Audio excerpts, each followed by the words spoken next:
sexy on Secular Sexuality.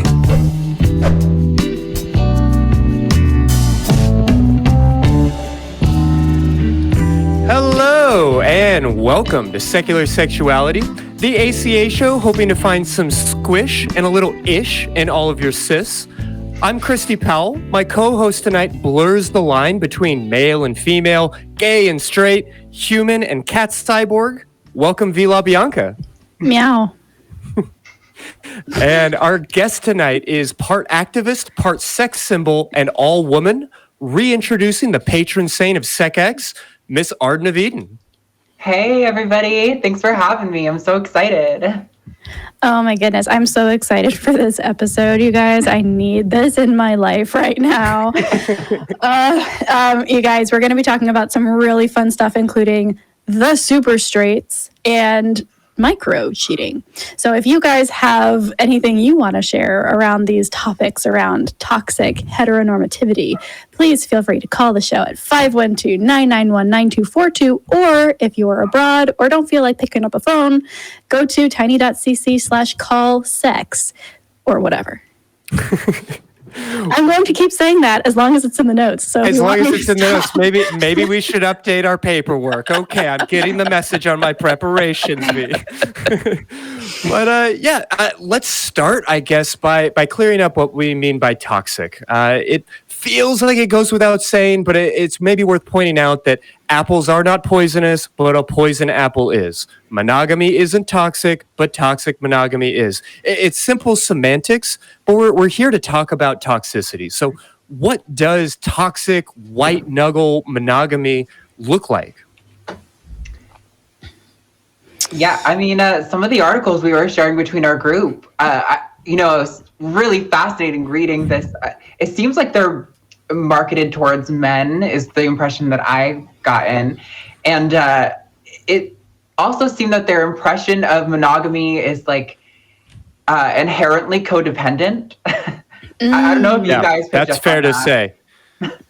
Yeah, yes. and incredibly possessive. There's no respect for autonomy. I guess just generally speaking, I think we're talking about a culture where jealousy is seen as maybe a virtue even, or at the very least, like a necessary part of a relationship. I mean, I feel like every relationship I've ever been in has involved some level of anger. And that doesn't mean those relationships were toxic, but we certainly don't go around looking to be angry or to find things to get angry about. It's more about diffusing those emotions. I feel like toxic monogamy is maybe around the idea of like deifying jealousy. Does that line up with what y'all have been reading or what you see? Well, the interesting thing is, and I'm actually looking at one of these articles that we were talking about earlier, and I do want to read kind of the intro to kind of go off of that, Christy. So this is Learn the Signs of Microcheating by Lauren Harrett. This was published in 2018, so a little outdated. But so it says, when it comes to cheating on your partner, we typically don't think of there being a gray area. You either did or you didn't. But is it possible to cheat just a little bit? As it turns out, yes. Microcheating is defined by those little behaviors that may make many of us raise an eyebrow or feel uncomfortable in a way we can't really pin down. That's what this person defines as microcheating. And to me, that raises a whole bunch of red flags, right? Because if you are able to say, well, whatever makes me uncomfortable means that you violated our relationship in some way, automatically is a little bit concerning to me, you guys. Yeah, that's fair to say. And I don't know if you have any particular gems, but I remember so many of those articles had just the most ridiculous examples. This idea that by somehow, talking to a stranger while you're in line at a bar, that you have, sullied your marriage vows. And I mean, just the fragility of these monogamous relationships, at least through this lens, is really devastating. Oh, yeah. One of the things that they say is microcheating is like posting thirst traps or like sexy photos online. And I'm like, wait, what now? I've been in violation of the rules for far too long, you guys, and no one told me. Another is liking somebody's posts too much. Like, I don't know about y'all, but I have hella Twitter crushes. And that is absolutely, Arden, you are one of them. So you're obviously, this is clearly something that has gotten out of control, and I may have to talk to my partner about this. Yeah.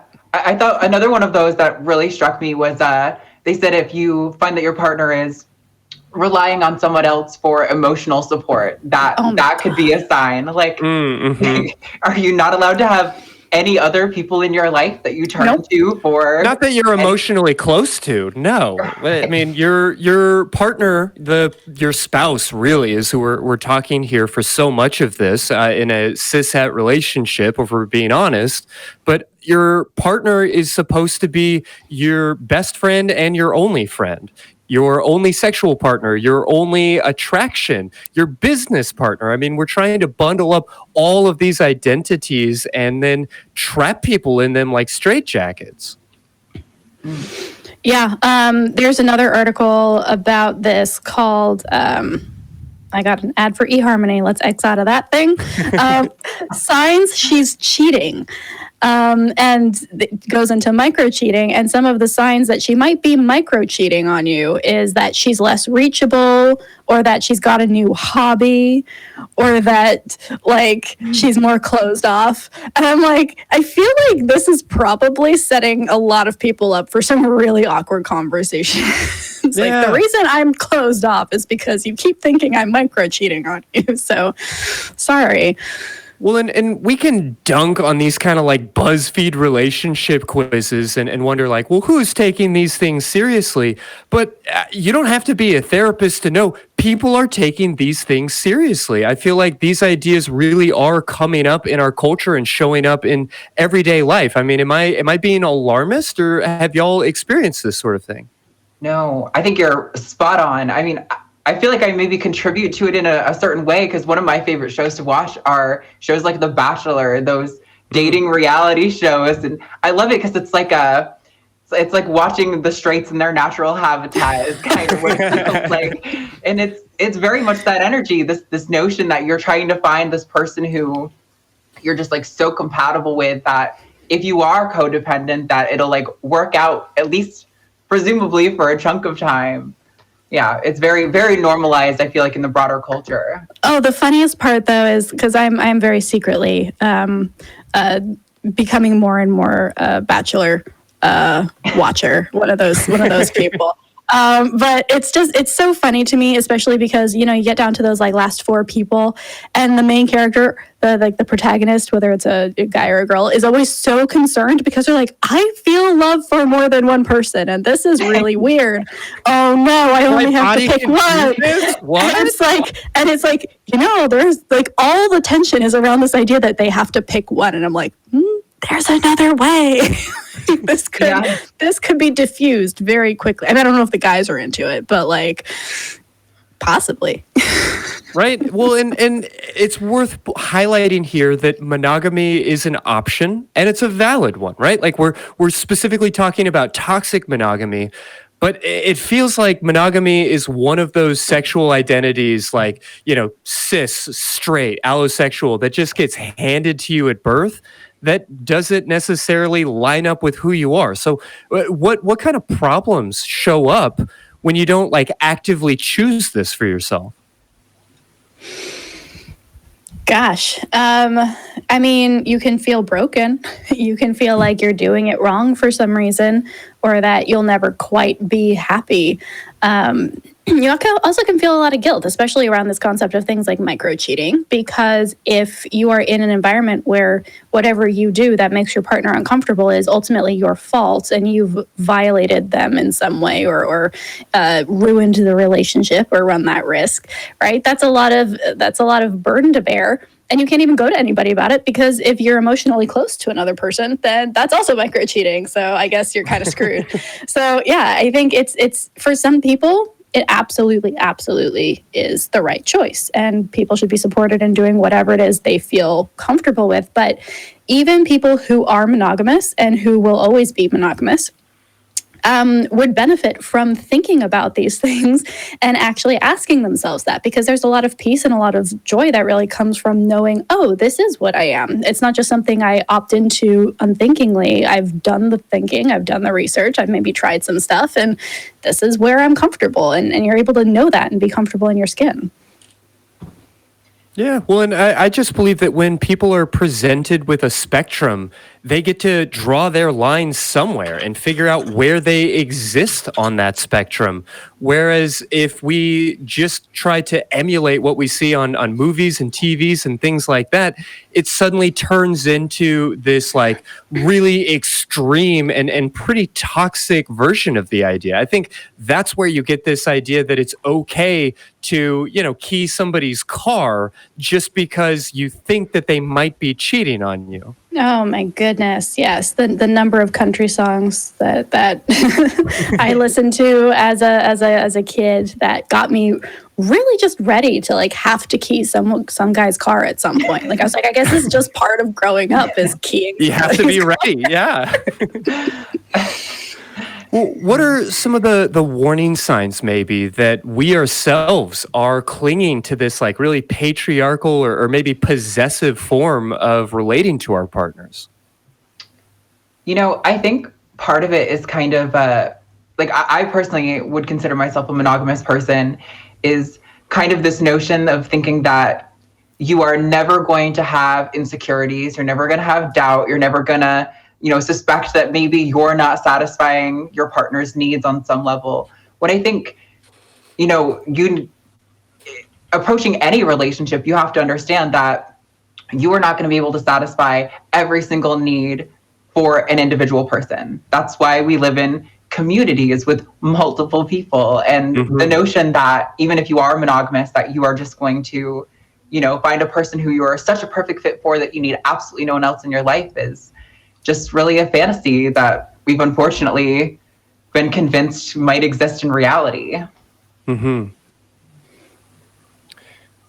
Yeah, forgive me if this is too fake deep, but if my time at the ACA and sort of the mission of this show has really driven a point home for me, it's the idea that we are not fallen angels, but ascended apes.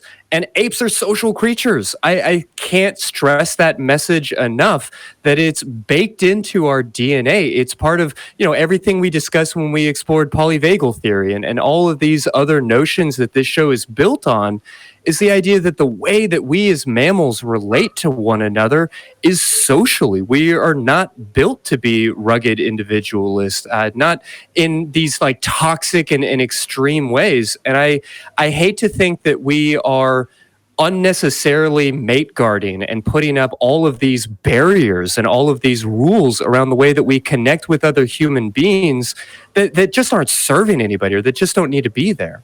Absolutely. The idea of like that fake sense of scarcity around love in general does make it so that you find somebody and you like latch onto them and you're like, I can't believe I found this person. I'm not letting go of them. Nobody else look at them. They're mine.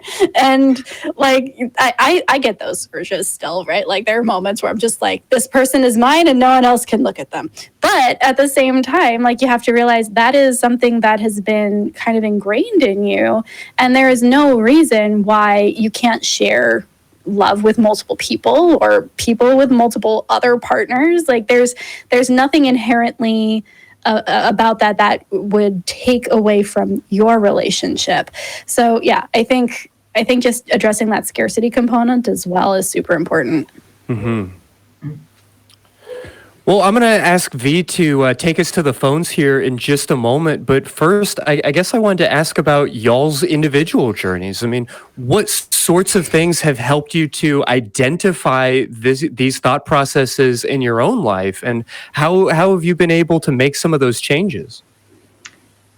Yeah, I think it's kind of counterintuitive when you are a monogamous person wanting to be vulnerable, especially with these messages that we all get handed so frequently. This, like V, you were just saying, that feeling of scarcity, like I have to cling so tightly to this person. But the irony of I think having a healthy, vulnerable relationship with a partner is learning to sit with those feelings and recognize that those are your feelings, and that your partner is not responsible for how, you know, outside forces make you feel. Mm-hmm. Oh yeah, fully endorse that. I think for me it's interesting, especially because I used to be a monogamous person. And I think that unlike, you know, maybe possibly like gender and sexuality, I can say that, like, it wasn't like I was a poly person that didn't realize, like, no, I was a monogamous person for a large part of my life. In fact, up until coming to Austin. And I was actually pushed against my will into a poly situation by a previous partner who was poly and needed that, but had ingrained a lot of these negative messages. So the communication wasn't there, and there was a sense of like guilt on his part and, you know, feeling inadequate on my part, and there was no like communication. So it didn't work well at all.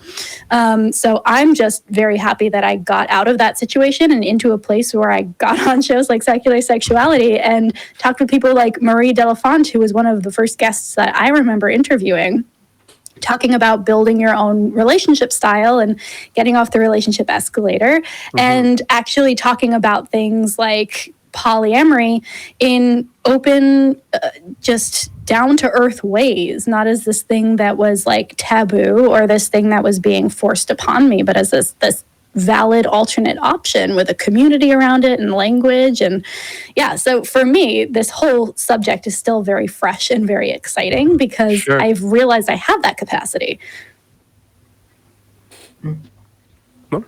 Glad to hear that you're able to heal and grow and move on from this. I know that it's really pervasive and just something for us to be kind of mindful of. We're going to be talking about a couple of different topics tonight, but I think the real message here is to just be mindful of your identifiers. You know, if you describe yourself as monogamous, if you describe yourself as straight or whatever else, that you at least choose that for yourself and that you find your place on that spectrum rather than just assuming that you're on like the really broad, usually toxic end of things.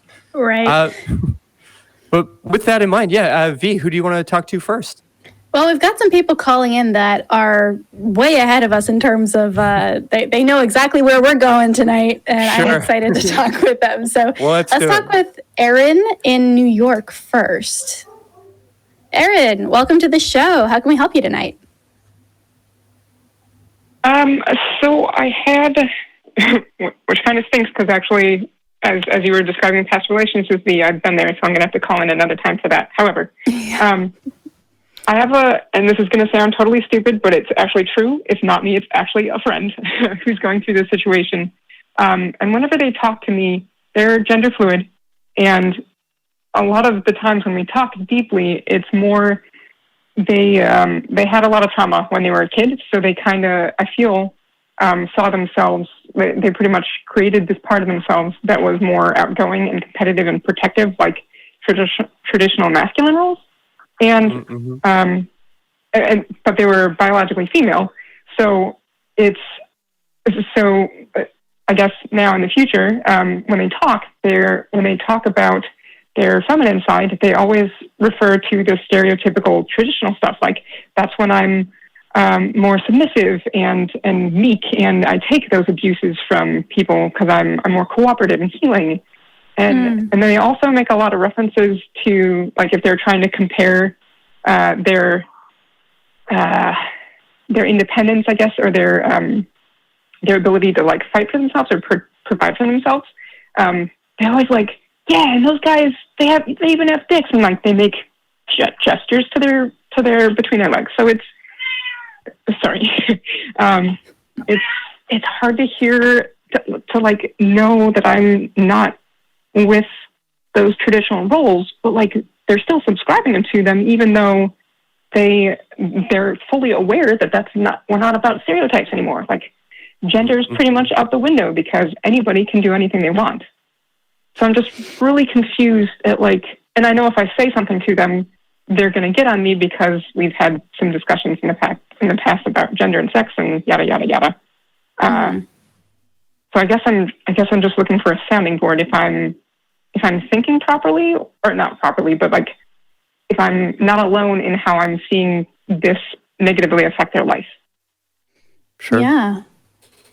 I think if it helps you empathize rather than, I guess, necessarily wanting to like maybe correct the ways that this could be negative, I think it's also important to remember that while a large part of gender is like this intrinsic part that is within you, another big part of gender is interpersonal. It's how you interact with the world and the people around you. So while it definitely could have like a sort of negative connotation to hear something like, oh, when I feel like more on the feminine side of the spectrum, that's when I start behaving submissively or something like that. There is a portion of that can be true, because I mean, in our society, that is a value that at least a large portion of society does ascribe to femininity. So I can see where they're coming from. I think maybe what might be helpful is like one thing, I had some of these same notions early into my transition, and one thing that really helped me was reading a lot of books and memoirs written by women to really expand my concept of femininity and what it means to be a woman, you know, to go beyond just this notion that submissive behavior is what, you know, would indicate that. So sorry if that's maybe not a resolution or something to this issue, but I think maybe that can help you kind of connect and empathize a little bit more with your friend from where they're coming from. Yeah, it's kind of like, I mean, I do get that fully. It's more to the fact of we're in this time period now where we're trying not to, like, why does, because if gender is the behavioral representation or social representation of sex, like, we know that females aren't just submissive, and they can be outgoing, competitive, and forceful. And same with guys, they can be nurturing and healing and cooperative. So I almost feel like gender doesn't make sense anymore. And to me, that's a good thing, because there's so much pressure put on people because of those roles that we've had in the past since the 40s, like when it first came into psychology stuff. So it just seems, it's weird to see them like fight against it so often, but then they still have that ingrained into their head, and they've come a long way on their journey. They used to be, they used to not be gender fluid, so they've come out, and that's really awesome, and we've been completely supportive of that. Yeah, I think another thing to keep in mind here too is that there are two different categories here that I feel are kind of being bled together, as they often are. One side of that is gender identity, and the other side is gender presentation. And a lot of the time those can kind of, get like confused. But I am non-binary. I am not a man or a woman. But there are days where I will act like one or the other. I will dress as a particular gender, or I will embody a particular gender in social situations. And that doesn't necessarily have anything to say about who I am, but rather how I am presenting in the moment. And for me, that's one of the benefits of being NB. I like it because I get to explore and expand and play in all of these different areas. But what it sounds like to me is that your friend may have a very good idea of their gender identity, but might still be struggling a little bit with the presentation element, not just for themselves, but how other people have presented to them in the past. So if they've only seen gender presentation modeled by submissive women and dominant men, then of course that's going to be how they try to express that non-binary or gender fluid identity. And it might be causing them a lot of, cognitive dissonance as well, because I'm sure that they understand logically, right, that there are more ways to be. But if that's what they've grown up with, if that's what they've been ingrained with, it's going to take a lot of very intentional thought and intentional time to pick through that and actually find what works for them. And the best thing that you can do as a friend is be there as a sounding board, be there to listen, be there to support without judgment, so that they can come to you and be like, hey, I was thinking about this thing. What are your thoughts? Because it sounds like you guys have a really good bond and that this person values your outlook and your opinions. I'd say just make sure you maintain that. And that's as much as anybody can ask of you as a friend. Well, I mean, is true to some extent. They do value my opinion. We've also had a couple of head-to-head discussions about I'm a skeptic and they are not, and they subscribe to a bunch of different stuff. So I feel they let that conflict bleed over into other things like this. But obviously, it's definitely something we're trying to work on. Yeah, and it's going to be a work in progress. Yeah, I'd like to just perhaps offer a slightly different angle to this, and you can let me know whether this lines up or resonates it or not. But I guess the sense that I'm getting from you is that your friend has expressed to you that they kind of conceptualize within their own mind themselves in these like different categories, and they sort of have labeled what we might otherwise call like the shadow self versus the idealized self, or however whatever model we want to use. It seems like they are sort of describing, this is my masculine side and they're wonderful and strong and everything else, and then my feminine side is kind of a dumb little girl, and using some negative language around that. And if I have it right at all, and if I understand where you're coming from, I could definitely see why that would be frustrating, because don't describe girls that way. Don't describe women that way. That's not necessarily an accurate depiction of what, a feminist idea of what a woman or what a human really is.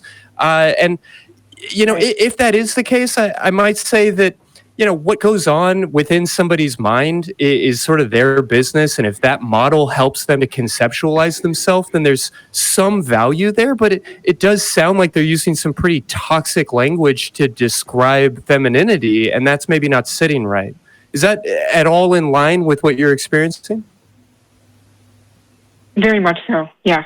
When they talk about, they're in their raw moments and they're talking about some of the trauma in the past, they often bring up the fact that they saw themselves as female / a woman, and or at least that's all they've been taught and raised to believe. And then, so when they get targeted by their family members, they kind of resort back to that mentality of like, I'm only a woman. Unfortunately, they also come from like a really reclusive sect of, I think it might be evangelical. I'm not sure. Sounds about right. It exists. Mm-hmm. Yeah, there's a lot to unpack there. Sure. But I feel like you're hitting the nail on the head. That's the main part of it. And I just don't. If they're trying to be so forward with like being supportive of the GRSM community, and they don't want to see those roles imposed on other women. Like, it doesn't make sense they still adopt these things to me. Yeah, well, they certainly wouldn't be the first person to internalize some heteronormativity and some toxicity. It's certainly, I don't want to speak for anybody, but I think that every gay or queer or trans person to some extent is going to have to learn how to cope with some of those beliefs and some of those ideas. And this just seems to be where they're at on their journey. That doesn't excuse shitty behavior. That doesn't give them license to be critical and crude about women or anybody else for that matter. And you do have something of a responsibility here to push back and to decide whether or not this relationship is for you. But I also want to just really preach compassion for the experiences that led them here. I mean, their thoughts and their emotions are valid, even if they aren't based on reality or grounded in a kind and educated and compassionate understanding of what femininity actually means. So I hope that gives you something to work with here. Yeah, thank you so much for calling in, Erin. This was a really good conversation. Thank you very much. I do appreciate the feedback and getting a sounding board. There's a bunch of people who they're much closer to me, so if I talk to them about this, they don't necessarily see the impartiality of the discussion. So this was good to get like a third-party observer, kind of. Awesome. Well, that's what we're here for. Thank you so much for calling in, and you have a lovely rest of your day, okay? All right. We have one more caller on the line, which means we need more. Call us at 512-991-9242 or tiny.cc/callsex. We don't bite unless you ask. All right. We're talking to Stephanie in I want to say Maine. Hi, Stephanie, and I think Maine. How are you? Yeah, Maine is correct. You got it Oh, right. good. Yay. Oh, yeah. I am a functional adult. And- Hello. Welcome. Yeah, okay. Hey, that's good. Well, first of all, you can bite me. All right. Noted. What's up today? I noticed one of the topics you wanted to get into was a discussion of the super straight movement, which appears to be like yet another neo-sexuality that's popped up on the internet, which is a rather scary one. And, being a woman of a certain age, I remember the Nazis, and these folks are actually using Nazi flags and insisting that they don't want to hang out with the trannies, and they don't want to hang out with anybody that's not super straight, which is like a vision of sexuality that's one that even in Nazi Germany didn't really exist, but they sure tried to make it so. Yeah, it's worth noting here that. Well, I just want to say it's worth noting here that we had some tech issues as we were getting ready for the show and getting all the equipment set up, and our production team made us all promise not to shout or yell or get overly worked up to keep our microphones where they need to be. And this is a difficult episode to do that on because, as we get into this topic, it's some pretty inflammatory, some pretty upsetting stuff. Can any of y'all sort of just walk the audience who maybe hasn't seen these terms around what we're talking about?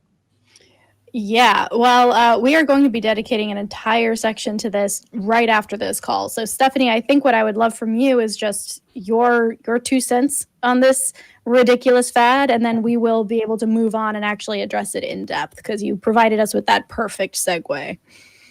Yeah, well, I'm glad I could be your lead dog, lead you into it because it's really quite complex, and it ties into a whole string of right-wing movement against any sort of progress in either people understanding their sexuality, their gender identity individually, and moving society into a position where things like, letting kids play sports is something that can't be done because it's not super straight anymore. It's like the junior high school bullies of my youth who used to do terrible physical things to me when I was a kid in the 60s. I'll just say I'm a trans woman. I'm 67 years old. I transitioned at the age of 45, so that was 23 years ago at this point. I just see this as perhaps, aside from the 50s and the 60s, when people really didn't know what transgender or transsexual or anything else was outside of tabloids and sensational stories. And I knew I was trans since I was 3, but setting it all aside, this period of time right now, because of I see right-wing politics picking on small issues to destroy the entire progress that we've made since those days by harking back to an earlier time, and they've even jumped past the 50s into the 30s when the Institute for Sex Research in Berlin was burned, and all its library was taken and the books were burned. Yeah, that's where we're at with this kind of thing, and I guess at that I'll leave you guys to flesh it out. I mean, Krista Peterson on Twitter has done tremendous work, both with the right wing tie into this and this latest thing, which it seemed to explode like a month ago on Twitter and in social media, and the imagery is just appalling, absolutely appalling. Yeah, we are seeing quite the backlash both in the US and the UK, especially right now in regards to trans rights and trans issues. And Super Straight feels like the most recent and one of the most puerile iterations of this, I will say. But thank you so much for calling in, Stephanie. You've given us exactly the right segue to get into our next conversation. All right, cool. No, thanks for having me on. I appreciate it. Absolutely.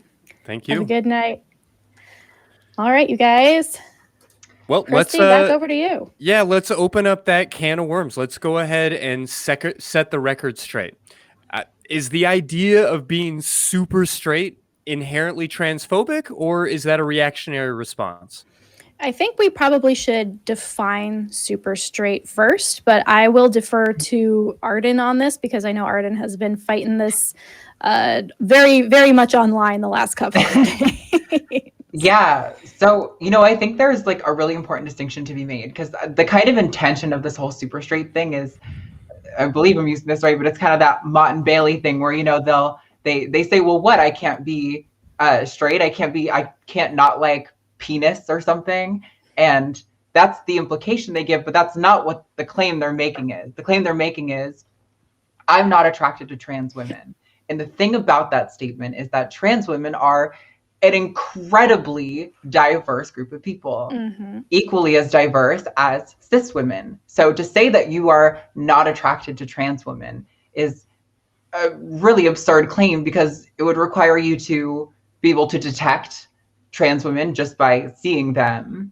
And secondly, one thing that I really try to hammer home is it requires you to hold an irrational prejudice belief about trans people. Like, for example, they all have penises. I don't like penises, therefore I don't like trans women. When we know that is untrue. Some trans women, can undergo bottom surgery, or perhaps they're, intersex or something. There's so many different iterations on these things that it's absurd to make a claim that I'm not attracted to a group of people that is that diverse without inherently holding some sort of prejudice about that group. No, exactly. The conversation I remember having about this the other day was somebody was like, well, why? Arden knows what I'm talking about. Someone was like, why can't I just ask this question? Like, what about saying I'm not attracted to trans women is transphobic? And my response essentially was, okay, explain to me how you are not attracted to all trans women. Why is that? All trans women, regardless of any physical characteristic or whatever, in a way that isn't bigoted, I'll wait. There was no response because, of course, there's no way to do that. What's the only commonality, the singular thing that all trans women have in common other than being human beings? Right. They're all trans. It's that they're, that's it. It's like, come on. Like, that's the only... The frustrating thing here is that people, the first couple of days of this, I think caught a lot of people off guard, and there was just like a lot of confusion around it. And then it started coming out that this was actually a concerted effort to start indoctrinating kids, essentially young teenagers, into fringe right-wing neo-Nazi groups by using this language and essentially turning the language of the woke LGBTQ plus people against them. And it was very obvious. It was like explicitly stated as a mission statement to do these things. And they were talking about it on a message board. It was some subreddit, 4chan, 8chan, whatever. And there were people who were like, stop talking about this. You know this is going to end up on Twitter and ruin the whole thing. So it was not ever and will not ever be an actual sexuality. This is a concerted effort to try and smuggle in a lot of really harmful right-wing fascist ideas using a common talking point that is in the media today. Yeah, well, and it's worth pointing out that this is really just another flavor of this, like, sort of heteronormative, homophobic, like really toxic gender orientation. That you need to be on some extreme end of the dial, that you have to be, and you can't just be straight, you have to be super straight. You have to go all the way to that toxic extreme.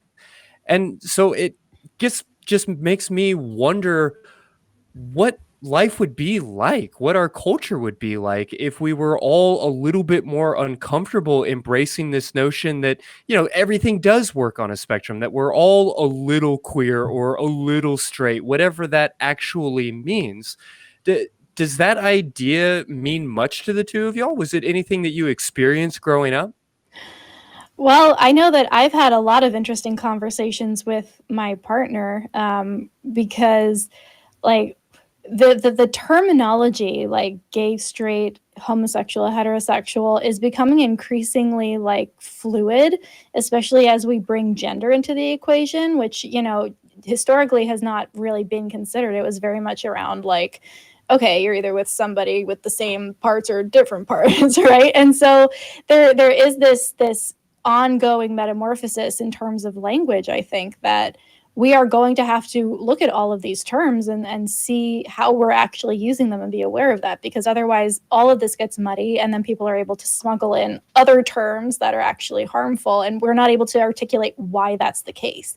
So being very intentional with our language and making sure that we are constantly updating to make sure that we are speaking accurately about ourselves and each other, I think is going to be crucial to combat this kind of thing moving forward. I don't know, Arden, what do you think?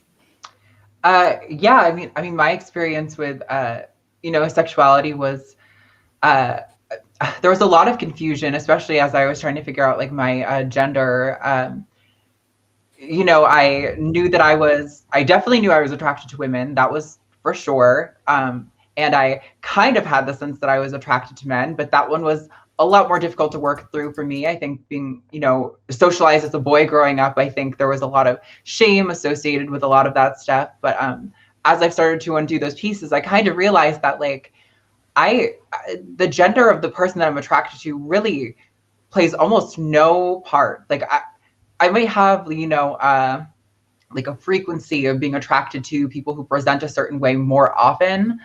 But when I see a hot person, I see a hot person. Like there's not really much more else to put into that piece, and there shouldn't have to be. If we can acknowledge that there's no moral weight to being attracted to a person, regardless of their gender and your gender, then it should absolutely not matter the gender of the person that you're attracted to. Yeah.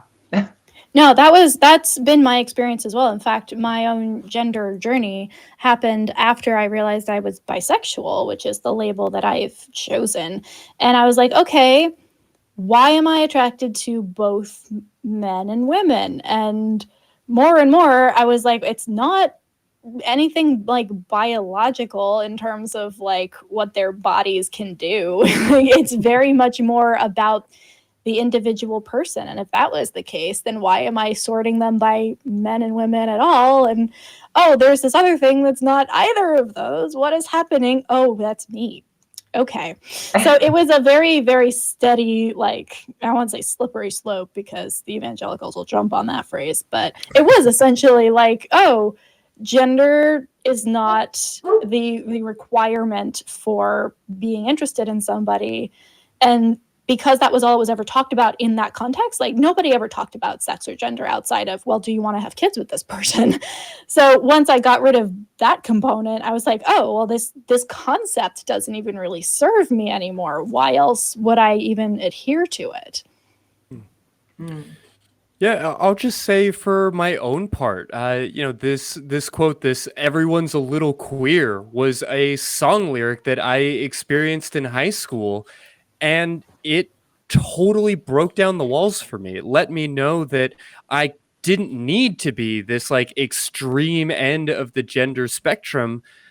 And that was such a relief because I was so bad at it. Like I was just very, very bad at being a butch guy. And I had no idea at the time, and I still don't entirely understand like exactly where that journey is taking me. But just having a little bit of freedom, being told that everyone's a little queer. So if you are kind of a lot of queer, that's, still on the same spectrum. Right. I mean, I think that if we just can get that message out, that nobody is really like a 1 or a 0, nobody is 100% anything, that life, that human beings don't fit into checkboxes, and that we are all somewhere on a giant continuum, then we can find a place to draw that line that actually fits us and that works for us. Absolutely. And I know that we are going to talk very specifically around toxic gender after this, but we do have quite a few calls. Christy, do you have any more talking points on this particular super straights issue? Because we've got some people stacking up. Yeah, I hadn't realized they were stacking up. Let's jump on to the phones. Awesome. Yeah. All right. Let's talk with Janice in Georgia. Janice in Georgia, welcome to the show. How can we help you tonight? Thanks. I so appreciated, V, your mention of the relationship escalator. That's a concept I found early in my exploring polyamorous social circles and blogs and stuff. And I really like the idea of getting off of it. Mm-hmm. What's difficult is I seem to have kind of a rut that when I start a relationship, instead of holding back and being like really logical and rational, I just dive in head first, which doesn't always go really well. So apart from, not doing what society expects us to do with the relationship escalator, how do we keep from going right over our own personal waterfall? Mm-hmm. Oh, that's a really good question. I actually have thoughts on this. I think, society kind of portrays this notion that like, your sexuality is going to be something that's so innate that the way you approach relationships is going to be like relatively consistent across time or something absurd like that. And I think it's important to remember that, like with any interpersonal skills, dating and relationships are a skill. It's something you develop. So I think the way we get out of that trap is by having relationships, engaging with people, going on dates, getting to know people, and being really mindful about what am I experiencing? How am I interpreting their behaviors, and being, willing to learn and grow from that. And I think the only way you can do that is by having relationships. I don't think you're gonna suddenly have a epiphany and all of your insecurities or all your relationship issues are suddenly going to dissolve, and then a healthy relationship will fall on your lap. I think it's going to be something you have to strive for and work for, just like any other skill. That makes a lot of sense. Yeah, there are definitely some strategies that you can embrace here, though. It seems like the biggest challenge around this is sort of getting around that sort of gold rush mentality. This idea that, oh my gosh, if I like this person and I enjoy spending time with them, then spending more time with them, I must like even more, and we should just get more of everything. And that kind of like manic rush. That new relationship energy is part of what makes new relationships so beautiful. And it's a really wonderful drug that you get to enjoy, and that's great for you. But a little bit of moderation here is probably a good idea. That desire to be with somebody that you care about needs to be somewhat balanced with a little bit of your wise mind saying, yeah, but we've only been together for a couple of weeks and we've been seeing each other each and every day. And maybe I'm starting to get too attached. And, if you can allow yourself to just be mindful and present and thinking in sort of a wise way about these things, then you start to notice that there's a little bit of tension, that there's a sense of like distress and a desire that you're having to hold yourself back to. And that gives you something solid that you can sort of identify and hold on to and work against. I might encourage a little bit of radical acceptance, as that's a DBT skill as well as a sort of meditative process. I can include some links regarding that topic in the show notes for this episode. But there are a lot of different strategies for sort of gently slowing yourself down and allowing yourself to make more careful and intentional decisions, even when you're feeling that really excited rush. And to be clear, NRE is a hell of a drug. It's wonderful and you do get to enjoy it, but you just want to find some balance with it. Got it. That makes a lot of sense. Yet another way to use my DBT training. Yeah, there you go. There you go. Stop I and love think. it. I love it. Thank you so much for calling in, Janice. We really appreciate your time tonight. Well, thank you. I appreciate this show so much. Thanks for watching. All right. We have Chris in Rhode Island. Chris, welcome to the show. How can we help you tonight? Hello. Hi. Hi. So I just had a question about. Is this my former roommate, Chris? Coming out at. Yes. Oh, hi. How are you? Oh my God. Sorry. Okay. Hi. Well, Good. question. So coming out at work, I identify as non-binary and use they them pronouns, and I've pretty much gotten to a point where I'm okay being misgendered at work by strangers, because it's an everyday thing and there's really no escaping it. But when it comes to like my work environment, I think that that's getting to me. So I've been trying to figure out how I would come out at work without it being a whole big deal or having to deal with backlash. Yeah, I mean, I'm dealing with that right now, actually. That is something that I'm trying to navigate myself. And it is a really touchy situation to jump into, because if you don't automatically like trigger, oh, this person is, not gender non-conforming in some way, then people are going to make assumptions about you. And even if you think you're doing a really good job of like signaling your gender, like it's still not gonna happen a lot of the time. So I think for me, one of the things that has been good feedback is when somebody misgenders me in a professional setting, they're usually hypothetically talking about me in the third person, right? So it's not usually like to my face. It's like, oh, what would V think if she did this?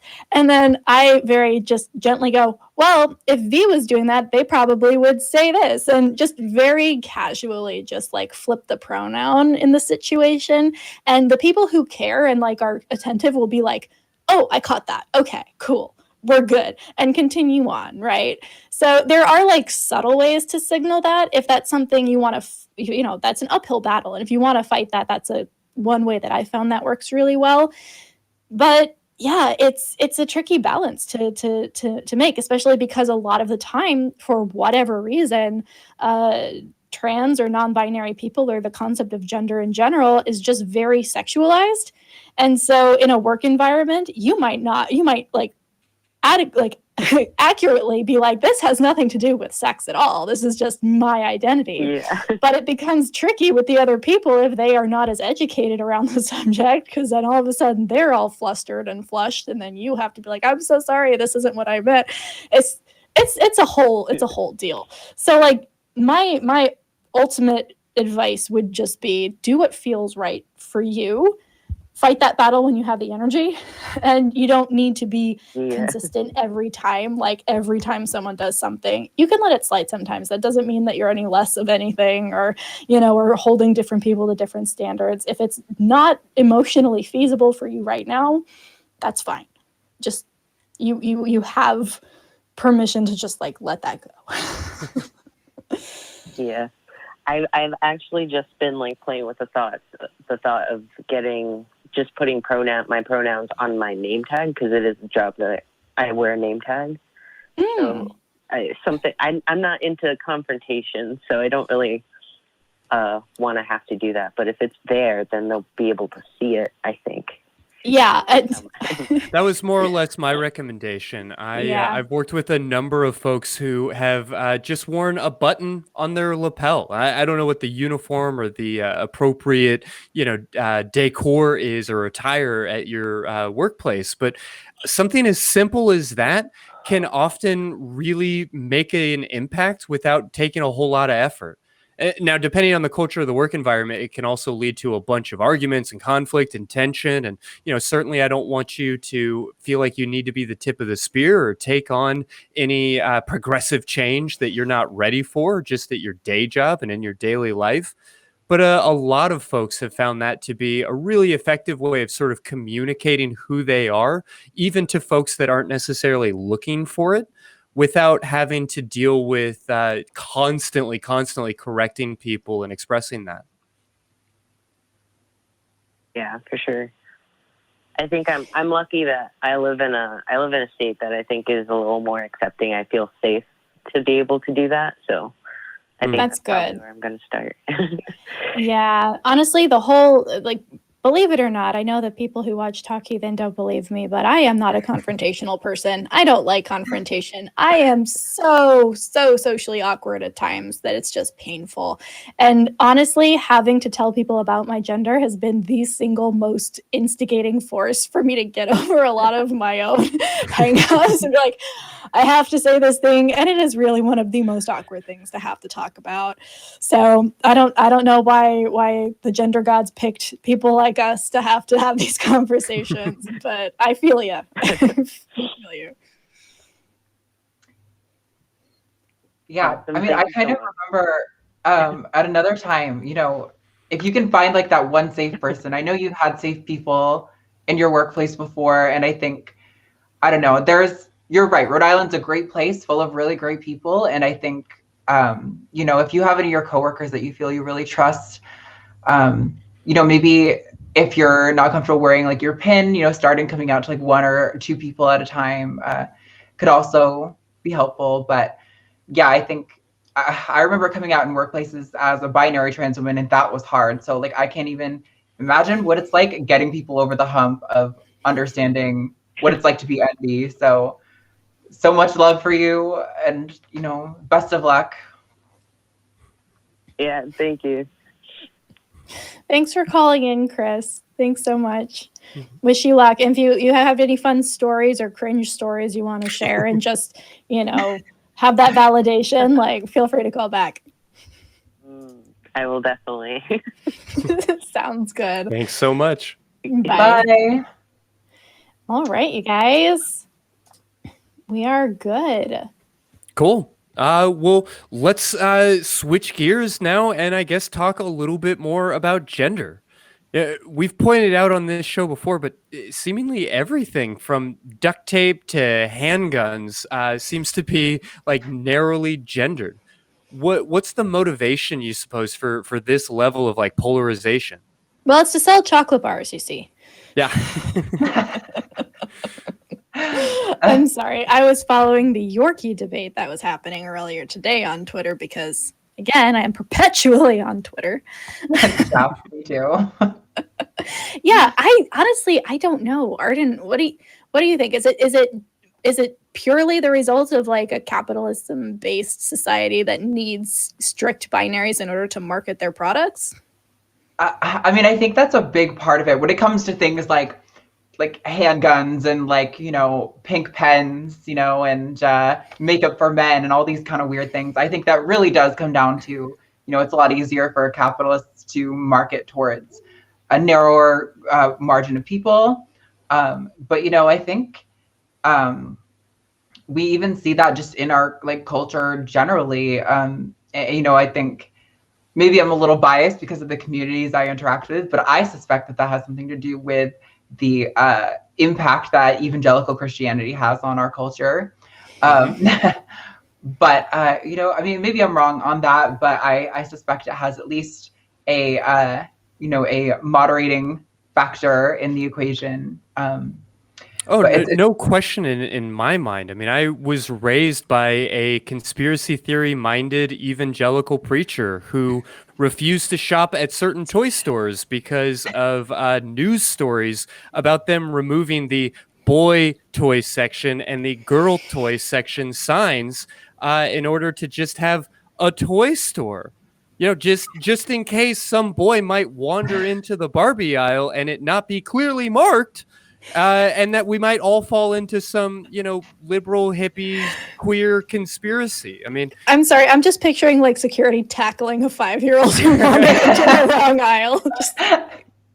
I mean, my experience may not be entirely typical, but I know I'm not the only one, because that's not some article, that's not some wild thing that happened on the internet. I mean, that was daily life for me and my family growing up, having a list of different stores that we weren't allowed to buy things from because they were trying to support this idea that kids are fucking kids and that they can play with any goddamn toy that's appropriate for their age.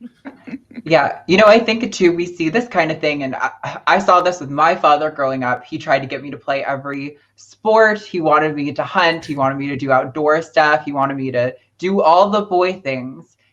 And, you hear it from conservative commentators like Ben Shapiro, like, oh, well, men are this way in society because they weren't taught how to be boys. And it's just, I think it's so funny because they just really have no clue that these things are innate. Like, I can guarantee you, my father tried really hard to make me a boy. He tried so hard, and it didn't work. It didn't work.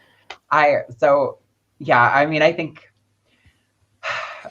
I don't know. I think the solution is just going to be a cultural change, but how we get there, that's generations of discourse like this. So. Well, it's interesting to me that so much of the discourse around the idea of either, oh, well, people of this gender are like this because they weren't trained, or, people of this gender are only like this because they were, trained to be so by, predator type people or whatever. Like, this concept of kids being blank slates that can be basically indoctrinated is so fundamental to evangelical society and like fundamentalism. Sure. and religion. This idea that, oh, I was told as a kid, I'm a blank piece of paper. Like, that was a line that was told to me multiple times. You are a clean, white, pure sheet of paper, and everything that you do is either the result of someone teaching you well or the result of someone contaminating you. And so I had no autonomy. I had no mind of my own. I had no identity outside of what was put on top of me. And the fact that we're talking about gender in this way is, regardless of why it has perpetuated so deeply in this culture, the fact that we are able to have this conversation in this cadence is specifically because of an evangelical undercurrent, I suppose, in America. Yeah, I mean, there's no question in my mind. And the reality is, the question of, are human beings like a tabula rasa, a blank slate, or are they built on their genetics? That question will never be answered because it creates a false dichotomy. And yet I cannot tell you, in my undergraduate studies in psychology, how many professors I had that thought it was just a brilliant idea to propose that question. And the answer that they were, of course, trying to get us to say is that, well, it's a combination of factors. Your environment interacts with your genetics in these complex ways. But I mean, that question is so foundational to the study of psychology, a science that has existed over 100 years at this stage.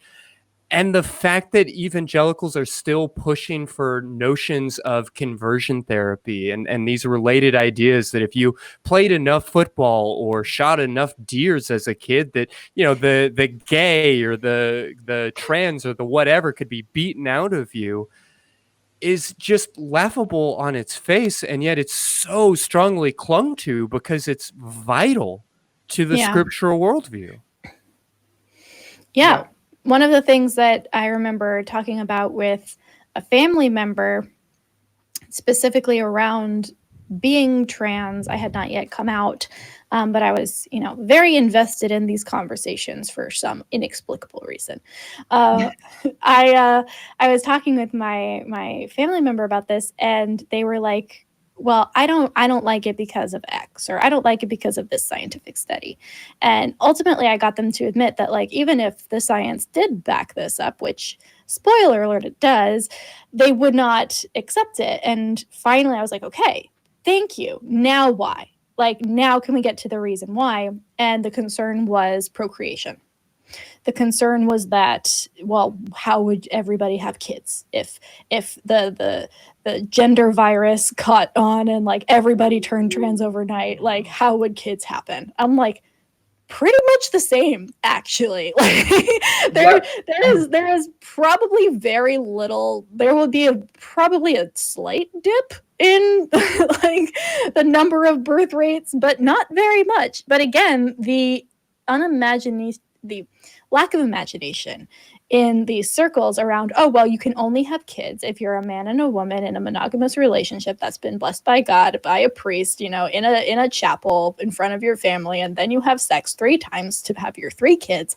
And then, like, if you're thinking like that is the only way to have kids, of course you're going to be confused about, like, well, what happens when there are different genders and stuff like that. But ultimately, the concern that I've come across the most is procreation. And I'm just going to tell you straight up, that's a shit excuse. Like, that's a shit reason. So find another one, because it's bad.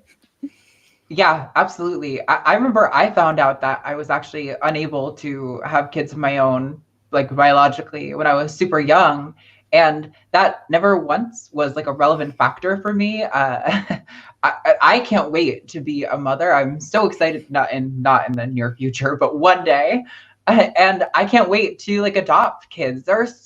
I worked in behavioral health for a long time. I worked with kids who were in the system. And there are so many kids who need a home of loving parents. This notion that you have to create a kid is just particularly so strange. Like, especially coming from the people who try to fight for, oh, well, if you can't have the kid, or if you don't want to take care of the kid, put it up for adoption or something, just don't get an abortion. And it's like, well, but you also don't want people to adopt kids because you want us all to have them biologically. Right. So, like, there are these it's so typical of these kind of worldviews because they're not founded on, anything real in reality. So there's bound to be areas where their own ideologies conflict internally. Oh, absolutely. It's almost like they didn't think this all the way through. I don't want to put any like claims out there, but I suspect that there was a lack of thought put into these topics. Christy, you're muted. Yep, my mistake. Yeah, I mean, we can follow these rabbit trails so deeply and start to talk about, like, does our planet really need us to be procreating at these rates? And, how do particularly evangelicals look at adoption, and how do they, is it a form of charity? And look at the history of effectively stealing babies from other countries. I mean, there is a lot to unpack here, and it's a really, really loaded and pretty uncomfortable subject when we start getting into this idea of procreation. But ultimately, it feels like that's just a really casual excuse for so much of this. Like, it avoids the actual conversation around who we are as individuals, around, what our bodies actually mean and what they look like, because we wouldn't be having these same conversations if people who were infertile or in some other way unable to procreate were wanting to pursue relationships or changes to their identity. Exactly. Yeah. A big component. I even saw some people point out as, like, oh, well, one of the reasons super straights say that they don't like trans people is because of, they can't have kids with them. And I'm like, that's okay. But, like, that's not... No. Yeah, like, how true is that? I mean, there's so many. Let's talk about Venn diagrams for a moment, shall we? Yeah, it's not. Yeah, no. Just no. Right. It's like, almost like it suggests that, like, not only do they have this, like, super sense organ for when someone is trans, but they also have a super sense organ for their attraction for when someone is, like, fertile. I'm just thinking of Stephen Molyneux talking about Taylor Swift's eggs at this point, and this is going uncomfortable places in my brain. For anybody who didn't know that happened, I'm sorry. I feel like I violated all of you. I haven't thought about him since he got booted off of YouTube. I'm sorry, Stephen who? Well, we spoke to a caller a little bit earlier about this idea of your gender being, I guess maybe like, especially as you transition your gender, leaning more into stereotypes than into like a more fully fleshed out idea of gender. And, if all three of us sort of embody this idea to be at least a little bit, have a little bit of ish and squish in your cisness, I'm really curious to hear from the two of y'all what your gender journey has looked like in response to all of that. Oof, that's a big question. I mean, you have 3 minutes. Go. I think it's important to recognize too that, like, there probably are a lot of trans people who conform to certain stereotypes about gender and such, but it's like, when I was talking earlier about, gender also having an interpersonal component, I think a reason that a lot of trans people conform to stereotypes is maybe not necessarily because that they feel like that expresses their gender the best, but because that is what gets society to read them the way that they know themselves to be. I know that's that a really fair point. Yeah, I definitely am a binary trans woman, but I definitely think there's probably a certain level of, performative expression that I engage in to ensure that people don't gender me incorrectly, because I know I personally have a very, very strong dysphoria reaction to being misgendered. So that's really important for me to not have that happen. But at the same time, I think those things become so intertwined, it's really hard to separate them out. And if it's okay for a cis person to express their gender in a stereotypical way, why are we criticizing trans people for expressing their gender in a stereotypical normative way? That seems like it's just... That's a good point. Yeah. I think for me, it's very similar. I think you hit on something that really spoke to me, which is I tend to be more okay. And I'll use an analogy, if you will humor me for a moment. So I try to explain to people why I am more okay with slip-ups that call me he, him, or some kind of more masculine identifiers as opposed to feminine ones, even though I am not either, right? Like I don't want to be he, him either. I am they, them, but he, him will get a much less reaction than she, her will. And for me, I try and explain it like this. Pretend your entire life, from when you were a little kid, your parents were like, you're going to play the piano and you're going to be amazing at it, right? You're just going to be an amazing piano player. So we're going to get you all the books. We're going to get you tutors. We're going to get you the instrument. And you practice and you practice and you practice and you become a really good piano player. And people acknowledge that. And people are like, oh, you're such a good piano player. And you're like, oh, thank you. Like, I practiced a lot. That means a lot. But deep down, you really also want to play the trumpet. And you also really want to be known as a great trumpet player. And so you go out and you buy a trumpet. And your parents are like, why the fuck are you buying a trumpet? You're a piano player. And you're like, I know, but also I want to play the trumpet. So you go, you practice, and it's blood, sweat, and tears, right? And you go to auditions, and they only ever pick you to play piano. And they never, ever mention your trumpet playing. And then when you play trumpet really well, they're like, well, that was fine, I guess. But like, why did you give up the piano? You're like, I didn't. I just also do this thing. And so when someone comes up to you and then they're like, oh, you play the trumpet really well. All of a sudden, even though you're not just a trumpet player, you feel that validation because they're seeing something that everybody else didn't. And they're not holding you to who you used to be or asking you why you changed. So in that same way, I present masculine more comfortably and more aggressively because of the two. It makes me feel a little bit better. But it also is uncomfortable to embody those masculine stereotypes, right? I don't want to do that either, but it's a cost-benefit analysis. And ultimately, it feels a little bit better when people accept me for this oversimplification of a gender than when they accept me for another oversimplification of a gender. If that makes any sense at all. I feel like I rambled for a good bit of that. No, I'm Absolutely. tracking. I think that's a really beautiful way of proposing it. I guess it just still leaves the question for us and really for our audience of how you navigate this, whether you are cis or trans or somewhere else along that line. How do you choose your gender without being pulled into the gravity well of like toxicity on either side of the spectrum? Okay, that's an interesting. I wasn't expecting it to necessarily go that way, but I'm going to steal an analogy from Katie that she did on a transatlantic last Saturday, which is, I think, a fantastic way to really identify how you're feeling about your gender, which is a hypothetical scenario where you can imagine if this magical wizard shows up before you, right, and says, I'm going to give you an option. If you want right now, I can magically transform you and nothing else about your life will change. Same relationships, same everything else about your life. But I could magically right now flip a switch and you would be a different gender. Like, would you want that?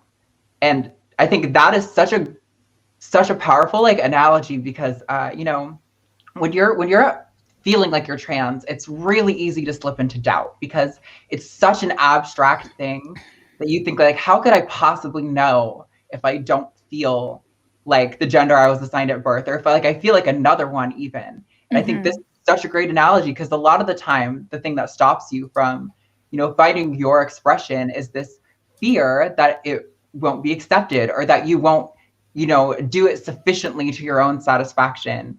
But I think if you had that option that you could magically flip the switch and you would say yes, I think that's a pretty strong indicator that, you know, your gender is probably not cis, maybe worth exploring a little more with a little more introspection. I sense Sure. 5 or 6 different people felt very called out just now. Good. Oh no.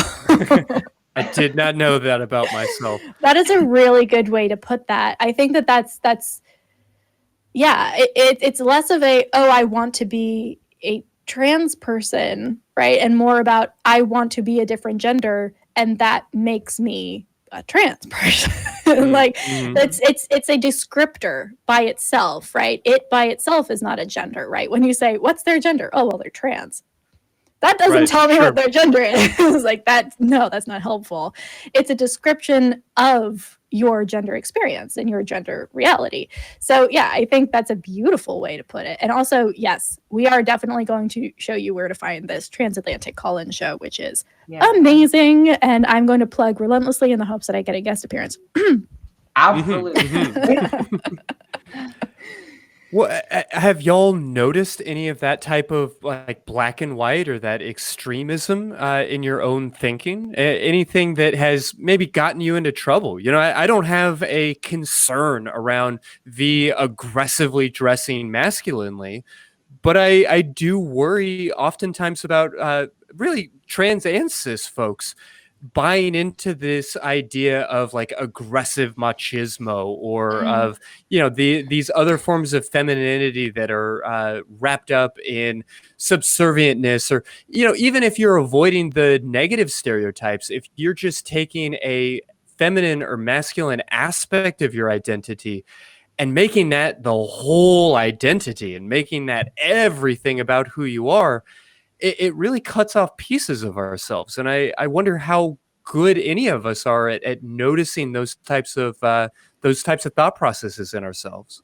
Yeah, I think two of the, like, both sides of that, for me, I only recently, and I feel weird having only recently discovered this, but the concept of trans misogyny specifically, it feels very much like a symptom of this very black and white stereotypical toxic way of looking at gender, right? And it's a very specific form of bias towards trans women and femme-presenting, non-binary, AMAB people who actually take on a whole bunch, not just of that normal, quote-unquote, normal amount of bigotry that you experience as a trans person, but also taking on that misogyny as well, and what society tells you about choosing to be more feminine and how that's somehow not it's this weird double just whammy of grossness.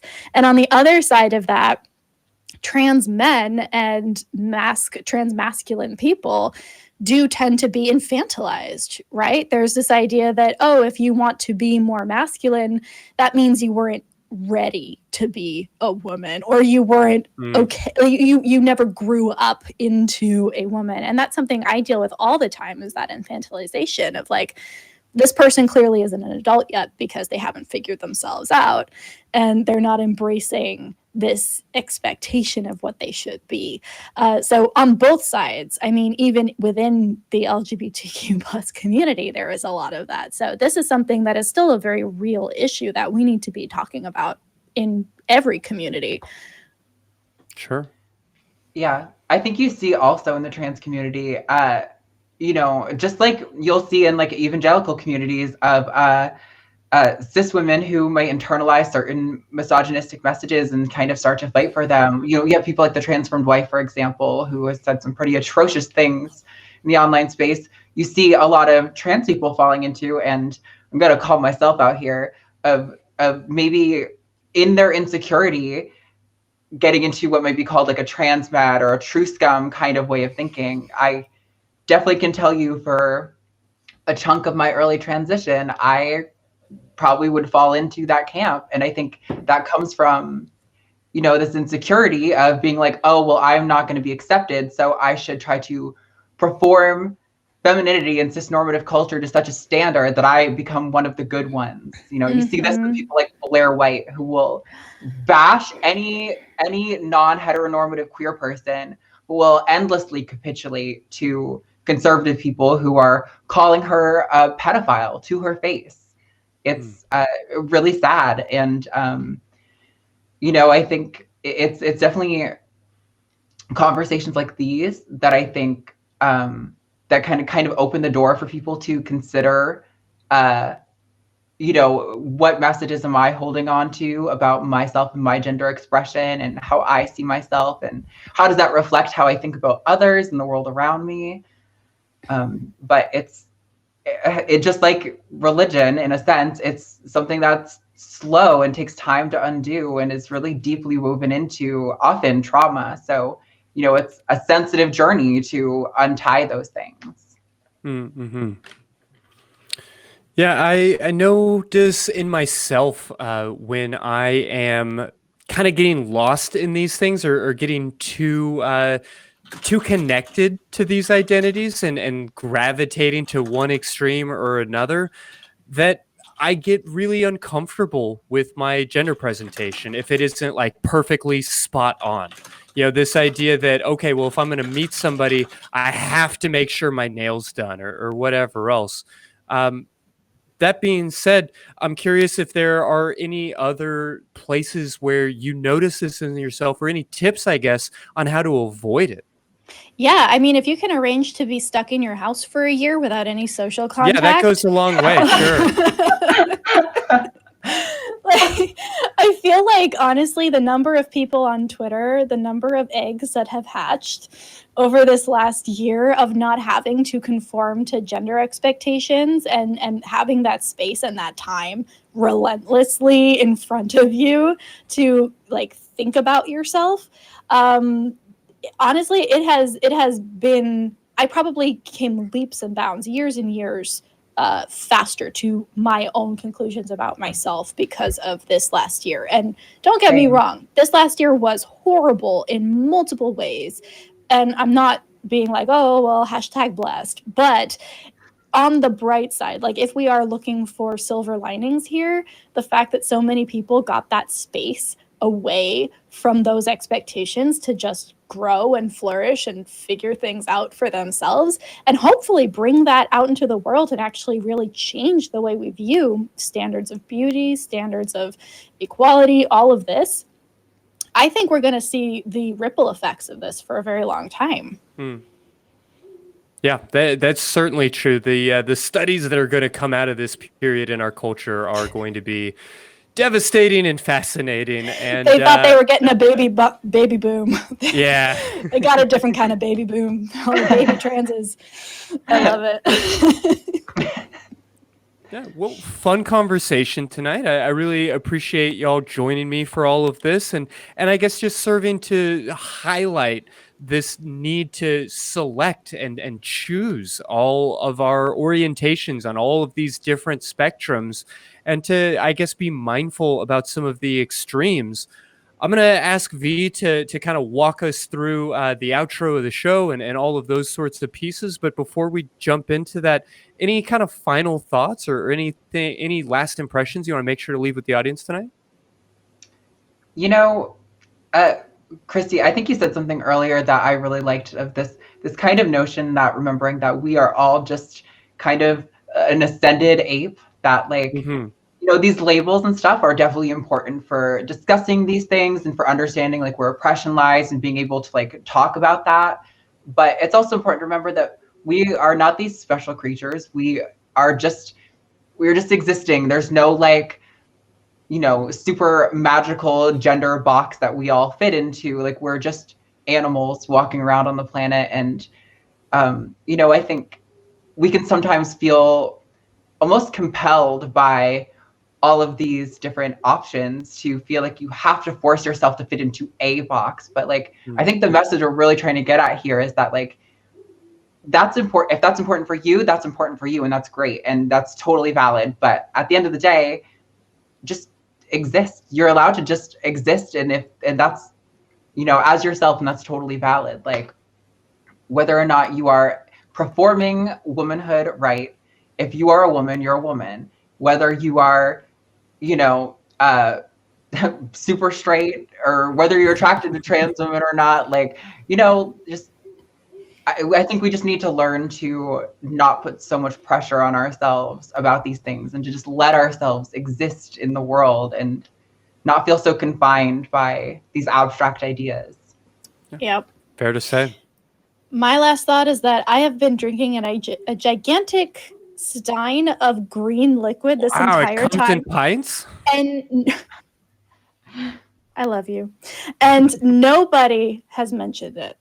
I'm ashamed of all of you. All right. Can we get the crew cam on the screen? We need to thank all these lovely people who set this up for us. Absolutely. Yay. Thank you for yelling at me the entire time to lower my mic. I'm so sorry I hurt all of your ears. Aw, thanks, guys.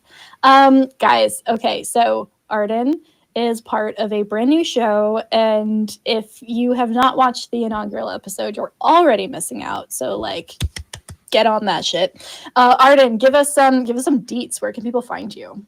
Yeah, so my good friend Katie Montgomery, who I believe has been on Secular Sexuality before. Absolutely. Last summer we had a great conversation.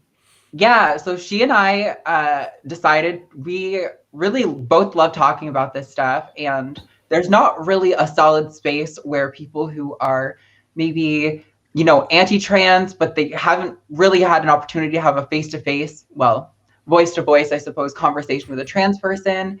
There's not a great place where it's appropriate for people to maybe ask some of those more uncomfortable questions about trans identities that people might have. And even if you are an ally or a loved one of a trans person and you want answers, but you don't feel like you want to offend those people in your life, we decided to create a show to solve that problem. And it's a call-in show, just like all the ACA shows, where you know, we're going to be taking calls the entire time. And our good friend Jimmy Snow from Over on the Line was nice enough to agree to host the show for us. So that is Saturday nights at 5 p.m. Central Time. Awesome. So everybody who calls into this show, which is a safe space, with your, you know, hot take on why trans people exist, we're just going to bump you right over to Arden's show. Sorry, Arden. Yeah. No, we'll take them. We want them. All right, you guys. We are going to be jumping onto the Discord after this. So if you want to join us there, that's tiny.cc/ACA Discord. So you should make sure to check us out there. I am going to be hopping because I've had a day, but Arden and Christy are going to be there to answer some questions for y'all. And that Discord is there all the time. So if you have questions around sex, gender, relationships, anything outside of the hour and a half we get to spend together on Thursdays, go over there, check it out, see what's up. If you want to buy merch, we have merch. And that is at bit.ly/AEN merch. You can get a sticker for probably a reasonable amount of money. I have now looked. All right, you guys. I'm going to bounce this back over to Christy for our traditional outro because I still like hearing him say it. Well, fair enough. At least I can do the one thing right and encourage everybody watching, gay, straight, cyborg, monogamish, wherever you fall on any of these continuums. We hope that you have a really nice orgasm tonight, or if possible, better yet, give somebody else one.